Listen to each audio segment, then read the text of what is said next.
Ignoring Old One's desperate pleas, he shredded his mother's only photo, despairing and meowing, tearing Old One's heart in half. Just then, the village faced another crisis as the developer decided to go all out and wipe the village off the map, saving it. The villagers rose up to fight back, ready to fight bullets with their fists, but suddenly Old One's house started shaking like a maraca. In the very next second, starlight rained down outside as if he had arrived in heaven, and the heavenly angel appeared, looking just like Old One's mother. As Old One's head was gently cradled, his potential was unleashed in an instant, his thoughts transcending the universe like a cosmic flood. To talk about angelic superpower. Only someone with a pure heart can handle such a heavy responsibility for protecting the planet. A man stayed in the cinema all night, only to return home and face a storm of reproach from his wife. His wife questioned his 2-year absence. Bandit, shocked, saw 1997 had turned to 1999 on the calendar and fainted. The next day, his wife asked him about his whereabouts for the past 2 years, but Bandit still insisted he'd spent the night at the cinema. His wife reluctantly noted the cinema was closed. Couldn't he think of a better excuse? But she wasn't going to press the matter as long as he returned. But the next day, while Davy was doing the laundry, he pulled out a ticket from his husband's pocket. It was indeed a cinema ticket. He thought, could what he said actually be true? So he rushed to report it to the police, and Bandit was suddenly trapped. But by evening, everything seemed back to normal, until a man suddenly needed help with his broken-down motorcycle. Bandit jumped to help, but 4 punks ran up with sticks. The stolen motorcycle had them caught red-handed. One of the young guys lunged at Bandit mercilessly, shocking everyone. Bandit hightailed it out of there.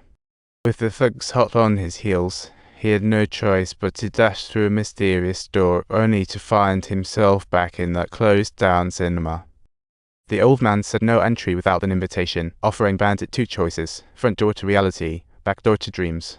In the end, Bandit made the choice to stay, but he soon found himself regretting it almost immediately.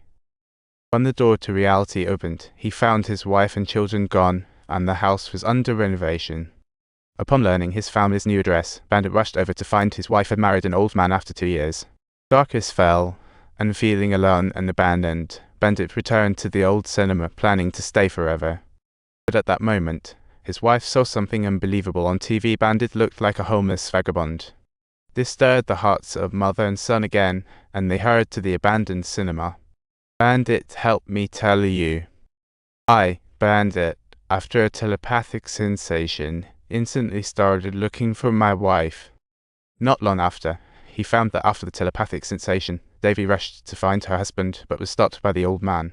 A large crowd of viewers also showed up, 2 women marching forward as if going for a flash sale, while Davy found the forest from her dream. She saw a swirling mist not far away, as if some mysterious ritual was taking place.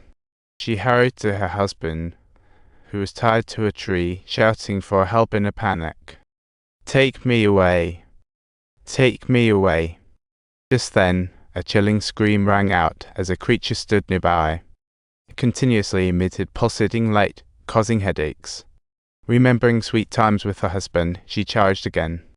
Unable to hold back, she stabbed the creature, and with a flash of light, all the people in the cinema disappeared. "You get out of here and go home.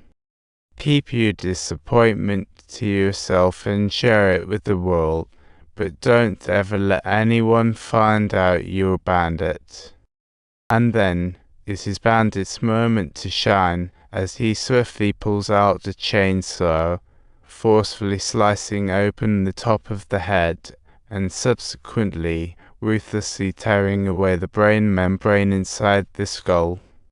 No seasoning needed. A twisty fresh brain dish was ready in no time. The rich guy quickly took a spoonful, exclaiming, "What a brain, just like a professor's." But he still had to save some appetite for the more exciting dishes later, like the spicy piano and fingers awaiting him. Not to mention the stinky tofu-flavored football player's hooves, and last but not least, the glasses of a gemologist belonging to a girl named Aya. One day, a strange woman approached her, sending a shiver down Aya's spine. She recognized the woman was talking about her sister, who had vanished after a job interview years ago. No trace, not even the police could help. The woman's words sparked hope in Aya. While weeping, she found a USB drive behind the frame. She thought it held clues about her sister, but found a terrifying secret. The USB had info on Brain Fee. They were recruiting people with special talents, offering ridiculous salaries. Sensing the danger, but desperate to find her sister, I sent in her resume without her. Shortly after, she received an interview notice, but the process felt like paying a ransom to a kidnapper. Upon arriving at the destination, I reported her location to the police and hurried into the elevator, only to find many people there for interviews. Some athletes were still only those she could see on TV. Just as they were chatting, the elevator suddenly shook and plummeted downward. Everyone desperately pressed the emergency button, but soon, strange gas poured out from the vents. Everyone covered their mouths and noses and began a breath-holding challenge. Soon, the singer and the chef collapsed, and I locked eyes with the remaining men, both sharing a look of utter despair.